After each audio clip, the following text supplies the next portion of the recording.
오늘은 신앙의 기본, 순종 이런 제목으로 여러분과 은혜를 나누고자 합니다. 우리가 병이 나게 되면 처음에는 약을 찾습니다.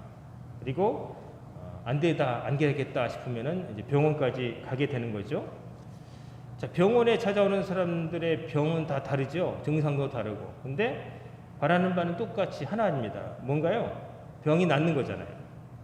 뭐 무슨 병 다 달라도 아픈 부위도 달라도 다 똑같은 마음 한 가지, 병이 낫기를 원하는 마음으로 오는 거죠. 근데 이게 병을 낫기를 그렇게 간절히 원하면서도 그 아픈 사람들이 곧잘 잊어버리고 무시하는 게 있습니다. 그게 뭐냐면은 의사의 처방을 무시합니다. 무슨 뜻인가 하면은 이제 의사가 환자를 만나잖아요. 환자를 만나면 진단을 합니다. 어디 아프세요? 여기가 아프군요. 이런 증상은 없었습니까? 열은 났나요? 혹시 구토 증상은 있나요? 어지럼증은 있으신가요? 여러 가지 문진을 하죠. 그리고 좀 더 정확한 검사를 요즘은 CT도 촬영하고 필요하면 MRI도 찍고 엑스레이는 기본이고 혈관 조영술도 받고 별의별 검사를 받은 다음에 이제 병명을 진단하죠. 그래서 확증합니다. 선생님은 무슨 병입니다. 당뇨입니다. 고혈압입니다. 심지어 암입니다. 염증에 불과합니다. 이렇게 병명을 알아내요. 그런다면은 뭘 하냐면은 그 병을 고치기 위한 방법을 선택합니다. 그래서 처방을 내리는 거죠. 처방을. 어떤 약을 드셔야 되고 또 병원에 와서 어떤 수술을 받든지 아니면 그저 수액을 투여받는다든지 병원에 입원하셔도 됩니다. 혹은 집에서 왔다 갔다 하시면 됩니다. 그러나 이 약은 꼭 챙겨 먹으세요. 이런 것들을 이제 지시하죠. 그게 바로 처방입니다. 의사가 이제 이렇게 하라. 그러면 이제 병원에서 처방받으면 그 밑에 근처에 약국에서 조인된 약국에 가서 약을 타잖아요. 의사의 처방에 따른 약사의 이제 조제가 있고 이제 받죠. 그러면 이제 그걸 갔습니다. 근데 이제 보면은 약도 그냥 먹지 않고 식후 30분 그리고 이 약을 먹는 동안에는 뭘 드시지 마세요. 조심하셔야 됩니다. 기름기 있는 음식을 드시지 마시고 술은 당연히 안 되고 담배 피셨어도 끊으시고 또 잠을 충분히 주무시고 몸을 따뜻하게 하시고 여러 가지 잠을 충분히 여러 가지 얘기하잖아요. 그런 모든 것들은 다 뭡니까? 한 가지 목적을 위해서 선택된 수단입니다. 그건 뭐냐면 질병의 치유, 병이 낫기 위해서 할 수 있는 최선의 방법을 뽑아서 그걸 다 모아서 빨리 낫자고 하는 거죠. 그러니까 그런 것들은 병이 낫기 위해면 따라야 되는 거죠. 근데 사람들이 그렇게 잘 안 합니다. 식후 30분이라지만 식전 30분 어때? 3번에 나눠 먹으라지만 자기 전에 한 번에 털어넣으면 되지. 이렇게 제가 아는 어떤 그 의사 선생님은 환자들한테는 꼬박꼬박 선생님 기름진 음식을 드지 마시고 이 약을 식후 30분 전에 꼭 드시고 근데 본인은 어떻게 하냐면 그 부인한테 들은 건데 이렇게 하다가 바쁘면은 그냥 하루치를 다 모아가지고 이렇게 해가지고 그냥 드신다는 거예요. 그러면서 우리 남편은 환자들한테는 이렇게 하면서 자기는 그렇게 한다. 근데 그럴 수밖에 없는 게 그분은 그 수술을 하루에도 몇 건씩 해가지고 어떻게 의사들 중에서 아주 유명한 의사들은 텔레비에 나와서 그렇게 한가하게 상담 못해요. 여러분 잘못 아시는 게 TV에 나와서 무슨 의학 방송에 나와서 앉아서 얘기도 잘하고 설명 잘해주는 사람 명의 같지만 진짜 명의는 스케줄이 꽉 차가지고 거기 방송국 나와서 그렇게 무슨 장사하듯이 먹으면 낫는다고 그런 거 말 못해요. 쇼닥터라고 하는데 그런 진짜 명의는 환자가 몇 년치가 이렇게 줄 서 있고 또 중요한 수술을 이런 것들 밀려 있어가지고 밥도 제대로 못 먹어요. 그러니까 이분도 그냥 자기 약도 못 먹고 그냥 서가지고 수술하다가 저녁 때 한꺼번에 털어놓고 나와 그러는 거예요. 근데 그게 좋은 건 아니에요. 다 효과가 있어서 그게 제일 식후 30분 먹으라 하는 것도 그걸 어긴다고 해서 당장 어떻게 되는 건 아니에요. 근데 식후 30분 먹을 때 약의 흡수가 제일 좋기 때문에 이왕에 먹는 거라면 그렇게 먹어서 약이 좀 효과 좋게 하기 위해서 그렇게 먹으라고 하는 거예요. 그리고 그 밖에 우리 건강에 도움이 되는 또 건강에 나쁜 것들을 멀리하고 도움이 되는 것을 같이 다 써가지고 병이 낫자는 거죠. 그것을 잘 따르면 어떻게 됩니까? 병은 빨리 그만큼 빨리 낫게 되는 거죠. 근데 사람들이 자기 생각이 있어가지고 아니야 그전에도 그렇게 먹었는데 괜찮았어. 아이 이렇게 안 해도 돼. 이때껏 내가 담배 피고 살았는데 뭐 이때 안 핀다고 뭐 상관없어. 술도 조금 먹으면 아이 뭐 의사가 뭐 이제까지 탈 없어. 이러면서 그냥 하나 둘씩 어기게 되면 그 노력이 다 이제 허사가 되는 거죠. 허사가 되는 거죠. 오늘 본문 보면은 우리가 읽어봤지만 환자가 등장해요. 나병 환자. 근데 이 사람이 직함이 높습니다. 아람이라고 하는 요즘으로 치면 시리아의 군대 장관, 국방부 장관인 거예요. 그래서 이 사람은 그 나라의 영웅인 거예요. 이스라엘 백성 입장에서 볼 때는 좀 무서운 사람이에요. 왜냐하면 이 사람이 이스라엘도 막 공격해가지고 정복하고 주변의 나라까지 막 정복하고 이런 사람이거든요. 근데 이 사람이 나병에 걸린 거예요. 엘리사 선지자가 활약할 당시에 북이스라엘에 이제 찾아온 거예요. 갑자기 그 얘기를 보면 이 나병에 걸렸어요. 아람 군대 장관이.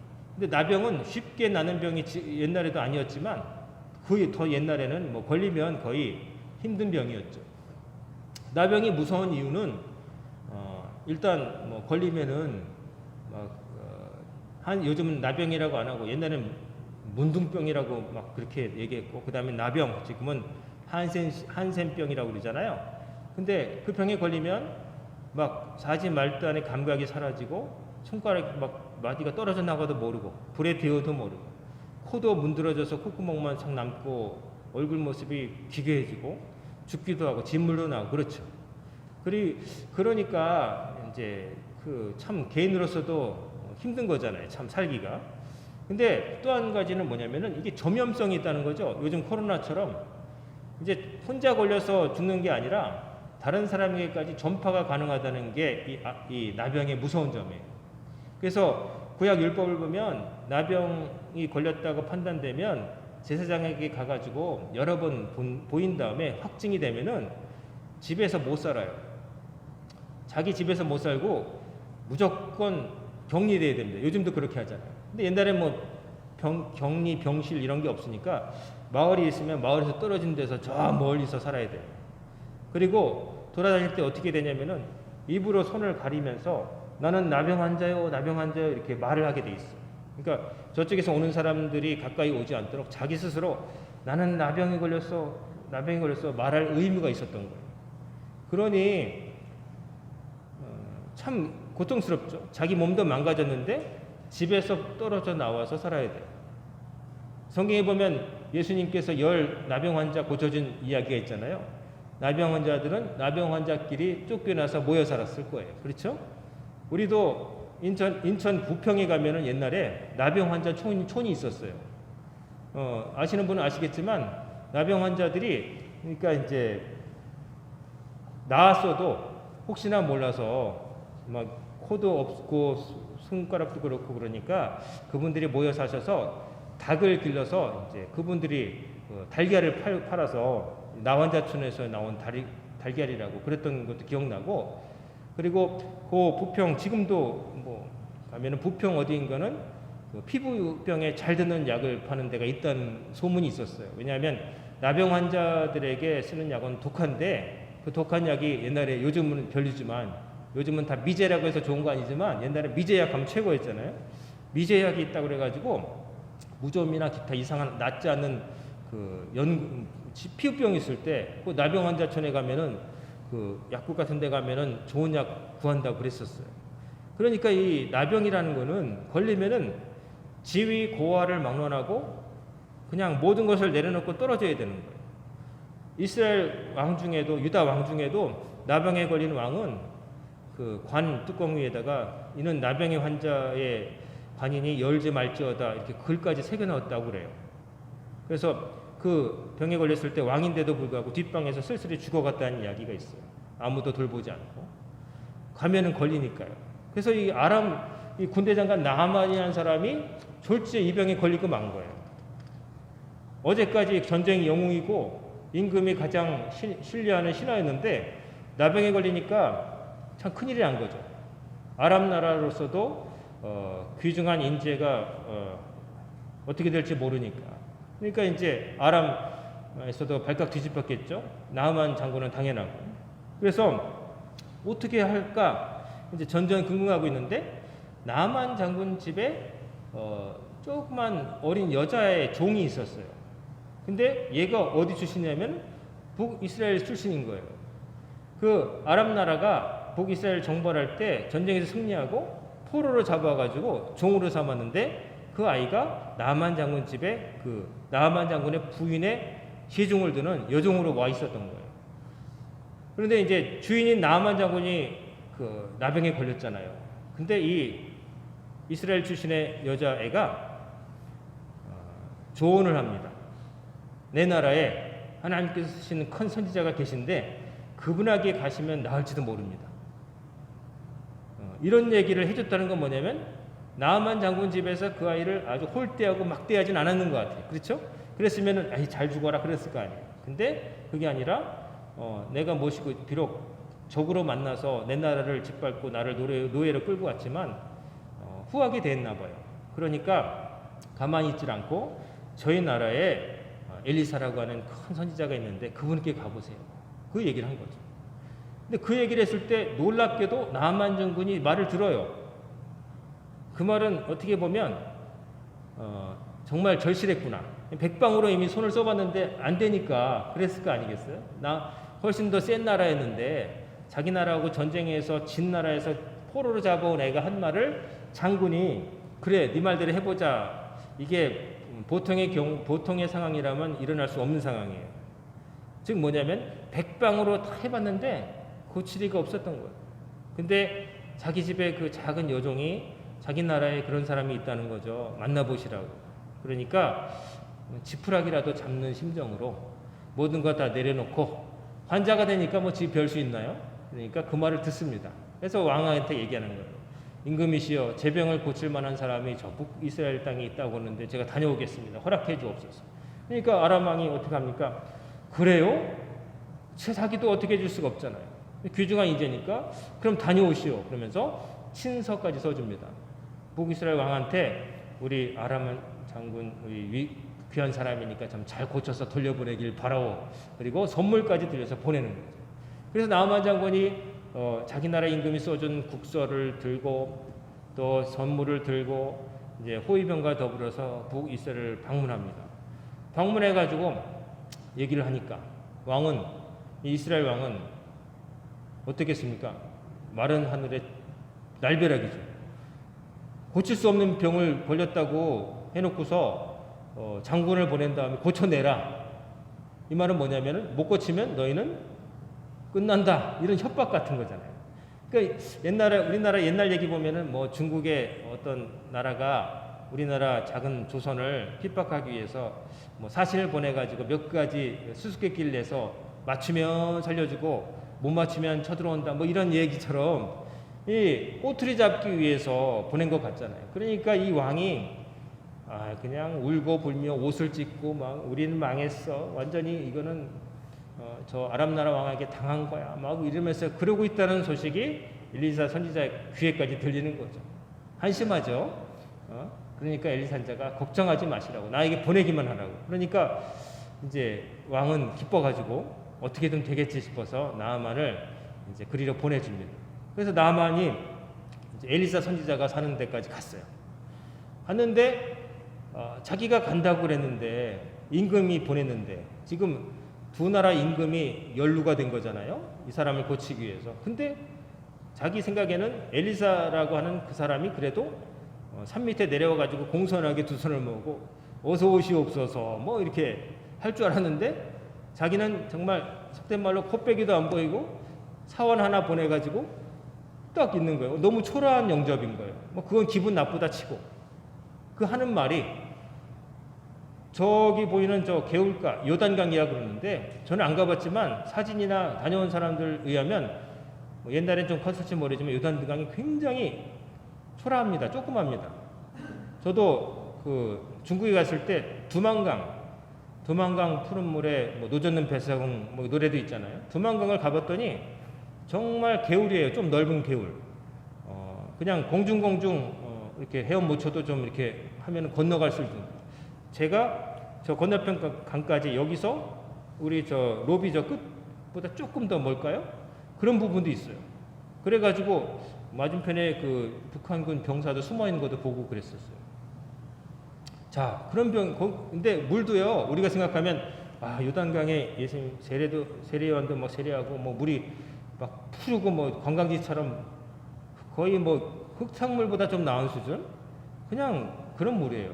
거기 가서 7번 몸 씻으면 낫는다고 그러는 거예요. 그러니까 나만 장군이 너무 충격을 받았죠. 아니, 대접도 완전히 홀대에다가 성의 없는 이 치료법. 자기 딴에는 뭘 해줄 줄 알았냐면 화를 내죠. 그러면서 자기가 생각할 때는 와가지고 뭐 어떤 의식을 치르면서 내가 아픈 그 짓무는 부분에 손을 대고 뭐 기도하고 뭔가 이런 뻑적지근한 뭔가를 기대했는데 그냥 나와보지도 않고 저 보잘것없는 자기 나라의 강에 비하면 보잘것없는 강에 가서 7번 씻으면 낫는다고 그러니까 나를 무시하는구나. 뭐 진짜 그런 생각 들지 않겠습니까? 그 입장에서. 화가 나가지고 내가 그냥 그래도 군대를 이끌고 전쟁하러 온 건 아니니까 돌아가서 보자 아마 이런 생각이 들었을지도 모르겠어요. 그래서 화를 내면서 떠나가려는데 그때 데리고 온 부하들이 말리는 거예요. 장군님 고정하세요. 만약에 저 신자가 이보다 더한 일을 하라고 해도 했을 거 아니겠습니까? 7번의 목욕이 아니라 뭐 더 아주 엄청난 일, 뭐 이상한 걸 먹으란다든지 아니면 뭐 더 큰 뭐 몸에다가 어떤 뭐 뭘 잘라내라든지 그것도 아니고 7번 뭐 씻으라는데 지금 뭐라도 해봐야 되지 않겠습니까? 참으시고 해보세요. 그 말을 하는 거예요. 그때 만약에 나아만 장군이 웃기지 마라. 내가 지금 이런 멸시를 받고도 그냥 따른다면 내가 진짜 장군이 아니다. 그러면서 갈 수도 있지만 그때 분을 가라앉히고 그대로 합니다. 따릅니다. 처음에 그 자기 집에 있는 포로로 잡아온 여자의 말을 들었잖아요. 그때는 절실했다고 치고 이 두 번째 이 자기 종들의 데려온 부하들의 말을 들은 거는 절실한 거라기보다는 참은 거예요. 절실하기도 하지만 분노가 더 컸죠. 하지만 그냥 이보다 더한 일도 하라면 할 판인데 그래 한번 해보자. 그리고 자기 뜻을 굽히고 따랐던 거예요. 그래가지고 7번 씻은 거죠. 목에 들어가서 이렇게 7번. 6번까지는 아마 아무 일도 없었던 것 같아요. 그때까지도 그럼 그렇지 이랬는지 몰라요. 근데 7번 씻으니까 자기 그 환부가 나아 있는 놀라운 기적이 임한 거예요. 그래가지고 너무 감사해가지고 우리가 가져온 이 선물을 선지자에게 전하고 싶다고 그래가지고 막 그랬는데 엘리사 선지자가 하나도 안 받죠. 하나도 안 받고 그냥 돌려보냅니다. 근데 이제 여기 오늘 읽진 않았지만 엘리사 선지자의 그 제자 중에 하나가 그걸 몰래 따라가가지고 욕심이 생겨가지고 사실은 좀 우리가 좀 쪼들리는데 이거 좀 받아주겠습니다. 그러니까 나아만은 줬죠. 근데 어떻게 됩니까? 엘리사 선지자가 나중에 알고 그 제자에게 네가 그런 짓 했으니 너에게 그 저주가 갈 것이다. 그래서 나아만에게 있었던 그 나병이 그 재물을 탐낸 제자에게 가가지고 그 사람이 나병 환자가 돼버리는 거죠. 그래서 이제 나아만 장군이 이제 가는데 선지자가 아무것도 뭐 원치 않으니까 다만 이 이스라엘의 땅에 흙을 갖고 가서 내가 내 나라 가가지고 단을 쌓고 앞으로는 이스라엘의 하나님 여호와만 섬기겠습니다. 그리고 갔다는 거죠. 적국의 나라, 우상을 섬기던 나라 사람이 그렇게 변했다는 거죠. 자, 여기까지가 오늘 읽은 이야기의 스토리인데 여기 보면은 이 나아만 장군이 그 말을 자기가 자기보다 낮은 사람의 말을 듣습니다. 계집종의 말을 들었었고요. 그 다음에 그 자기 부하들의 말을 듣습니다. 참으시옵소서. 그리고 결정적으로는 엘리사 선지자가 시킨 대로 했습니다. 이 세 번의 순종이 있었던 거죠. 이 고비 중에 하나라도 못 넘었다면 이런 일은 없었을 거예요. 계집종이 권했을 때 네가 뭘 안다고 그래? 니네 나라가 보잘것 없는데 우리하고 싸움에서 진 나라인데 내가 짓밟은 나라인데 너네 나라에 뭐 사람 있겠어? 그랬으면 이스라엘 오지 않았을 거예요. 두 번째로 7번 몸 씻으라고 말 듣고 기분 나빠가지고 자존심만 내세우면서 광물에 안 들어갔다? 그러면 결국 또 그 질병이 치유되는 역사는 없었을 거예요.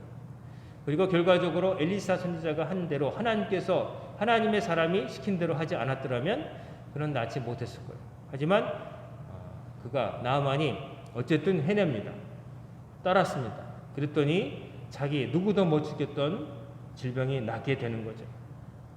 자, 신앙생활 우리가 아까 병 낫는 거와 관련해서 말씀드렸지만 병이 나으려면 의사의 처방을 따라야 돼요.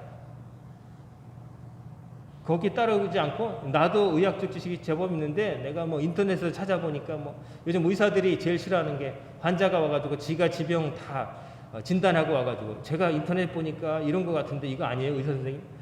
그럼 의사들이 기분 나빠가지고 그럼 인터넷 계속 검색하시든지요 뭐 그러고 말하고 싶지만 참는다 그러죠. 때로 우리는 나아만 장군처럼 정말 내 힘으로 극복하지 못할 문제를 만날 때가 있어요. 그때 내 생각대로 막 하면 안 되는 거예요. 따라야 되는 거예요. 하나님의 말씀 앞에. 그리고 하나님의 말씀이 전달되는 경로는 다양할 수가 있어요. 설교 중에 혼자 기도하는 중에 혹은 함께 신앙생활하는 어떤 동료 신자의 권면 속에 숨어 있을 수가 있어요. 그때 그것을 자기 고집 꺾고 순종하면은 자기 문제가 해결되는 길이 열리지만 끝까지 내 생각대로 내 고집 피면은 안 되는 거예요. 신앙 왜 교회에서 순종하냐? 사람들을 다 멍청한 사람 만들고 뭐 수동적인 사람 만들려고 옛날 왕들이 했던 것처럼 나에게 충성하라 그게 아니에요. 순종이라는 게 뭐냐면은 바른 길을 찾아서 그 길로 가라는 거예요. 잘못된 길로 가지 말고 바른 길로 가라는 거예요. 요즘 새벽 기도 때 계속 시편 119편이 176절까지 돼 있어가지고 계속 보는데 거기 보면은 하나님의 말씀대로 사는 것에 생명이 있고 안전이 있다는 말씀이 계속 반복되잖아요. 주의 약속의 말씀을 지켰더니 내가 살게 되었습니다. 내가 그래서 주님의 말씀을 영원히 평생토록 지키며 살겠나이다. 주의 계명을 제가 사랑합니다. 이런 말이 계속 나오잖아요. 하나님의 말씀은 따르면 우리에게 복이 됩니다. 우리 사랑하셔서 주신 말씀이기 때문에 그렇습니다. 아주 작아 보이는 것을 우리가 지킬 수 있어야 됩니다. 그 목회자들이 저 같은 목사들이 가끔 선배 목사님을 강사로 모셔서 은퇴하신 목사님들이라든지 경험이 풍부하신 분들을 모시고 강연을 들을 때가 있어요. 가면은 결론은 그거예요. 젊으신 목사님들 기도 많이 하시고 성경 많이 보시고 그러세요. 근데 거기가 목사가 된 사람 중에 그거 모르는 사람 어디 앉아 있겠어요? 목사가 되면 당연히 기도 많이 하고 성경 많이 보고 그래야 돼요. 근데 항상 은혜를 받고 오는 것은 뭐냐면은 그분들의 삶 속에서 겪은 체험을 통해서 그걸 증명해 보이시거든요. 그 기본적인 이야기인데 신학교에 들어가면은 맨날 듣는 말이고 평생 그 모르는 사람 어디 있겠어요. 근데 그 기본적인 것을 지키는 사람과 지키지 못하는 사람이 있다는 거예요. 의사가 해주는 말 얼마나 단순해요. 어떻게 보면 너무 단순하죠. 과로하지 마시고요. 잠 충분히 주무시고 몸 춥게 하지 마시고 술 담배 끊으시고 운동하세요. 이거는 여러분 다 하는 거예요. 그렇지만 의사가 그렇게 말해주는 건 뭐냐면 그 말은 기본적이면서도 건강을 지키기 위해서 반드시 필요한 기초이기 때문에 그래요. 기초라는 거는 쉬워서 기초가 아니라 그것 아니면 그 위에 딴 것을 쌓아놓을 수 없기 때문에 기초인 거예요. ABCD가 기초라고 쉽다고 그게 아니라 ABCD를 알아야 영어 문장을 만들 수 있기 때문에 그런 거예요. 기초는 쉬운 게 아니라 가장 중요한 거예요. 그래서 그것을 지키면은 다른 것을 할 수 있어요. 근데 그게 되어 있지 않고 그냥 대충 내 마음대로 해버리면 얼마 못 가는 거예요. 신앙생활의 ABC, 기도 많이 하고 말씀 많이 묵상하고 그러면은 삶이 바뀌고 지혜가 생기고 삶 속에 기적이 생기는 거예요. 달리 드릴 말씀이 없어요. 여러분이 52주 그리고 새벽기도 설교 들으시지만 목회자 입에서 나오는 말들이 결국은 한 가지예요. 하나님 말씀 확실히 믿고 그걸 지키며 사세요. 그 얘기 아니겠어요? 다양한 본문과 다양한 예화와 별 얘기 다 하고 30분 이상 한참 얘기하지만 사실은 그렇게 길게 할 필요 없을 수도 있어요. 여러분들이 잘 듣고 실천한다면 그냥 들은 말씀 기억하고 실천하세요. 기본이지만 기도 좀 많이 하세요. 예배 열심히 드리세요. 말씀을 읽으세요. 그리고 하나님의 말씀대로 실천하세요. 이러면 변화가 틀림없이 생겨요. 근데 환자들이 의사 말을 쉽게 무시하는 것처럼 성도들 중에도 우리 안에도 그런 것들은 이미 아는 것이라고 하지만 실제는 지키지 않는 것들이 꽤 있을 거예요. 그러나 지키면 실천하면 반드시 변화가 있습니다. 별거 아닌 것 같지만 처음에는 모르지만 반드시 변하게 되어 있습니다. 나도 모르게 변해 있습니다. 나도 모르게. 제가 보면은 여기 와서 주변에 가까운 목사님 지금은 코로나 때문에 잘 못 모이지만 저희 교회에 이제 월요일마다 혹은 쉬는 날마다 오시면 탁구를 치는데 탁구채를 한 번도 잡아보지 못한 목사님께서 제가 여기 부임하고 나서 치기 시작했는데 이제는 제가 약간만 봐주면은 제가 질 정도까지 됐어요. 3년 4년 치니까. 처음에는 공도 제대로 못 맞추던 분인데 어느덧 라켓도 자기 것도 없어요. 맨날 우리 교회 오시면 제 아들놈 라켓 가지고 치시는데 남의 라켓 가지고 그래서 일주일에 한두 번 3년을 치니까 계속 친 사람 비슷하게 치더라고요. 별거 아니지만 그리고 어느덧 제가 이만큼 됐나요? 놀라더라고요. 목사님 봐주시는 거 아니에요? 아니요, 나 전력을 다했는데 오늘은 못 이기겠네요. 몸으로 하는 운동도 그렇지만 영으로 하는 것도 똑같습니다. 많이 하고 정성을 들이고 기본을 지키면은 반드시 성장이 있고 발전이 있습니다. 여러분의 삶에도 어떤 것이 대단해 보이고 처음에는 막막해 보여도 그것에 계속 달려들면 언젠가 구멍이 뚫리게 돼 있는 거예요. 안에서 문제지. 포기해서 문제지. 기본을 안 지켜서 그렇지. 항상 여러분이 무엇을 하시든 기본이라고 하는 것들을 잘 지키시기 바랍니다. 그러면은 언젠가 조금 시간이 지나면 반드시 놀랍게 내가 달려져 있는 걸 보게 돼요. 믿음의 기본은 순종입니다. 순종이란 따르는 거예요. 내 생각 접어두고 따르는 거예요. 뭘 따라요? 나보다 지혜롭고 나보다 많이 아시고 나보다 능력 있으신 하나님의 말씀에 내 뜻을 복종시키는 거예요. 나는 이렇게 하고 싶지만 그러나 하나님께서 이것이 옳다 하실 때 갈등은 좀 생기지만 일이 따르는 거예요. 처음에는 갈등이 생겨서 하나님 뜻과 내가 가고자 하는 방향이 이만큼 차이 날 수 있지만 세월이 흐르면서 점점 이 간격이 좁아지게 되고 나중에는 하나님의 옳다고 하시는 바를 내가 습관처럼 자연스럽게 행하는 날이 오게 되는 거예요. 그게 내가 변하는 거예요. 내가 하나님의 사람이 되는 거예요. 사랑하는 성도 여러분, 믿음의 기본 순종 아주 단순한 거지만 이것을 늘 생각하시고 하나님 말씀대로 차근차근 하나씩 실천하시길 바랍니다. 그러면 반드시 효과가 있습니다. 이게 제 말이 아니라 하나님의 말씀입니다. 우리보다 먼저 하나님을 만났고 체험했던 사람들이 증명해 보이는 확실한 증거가 있습니다.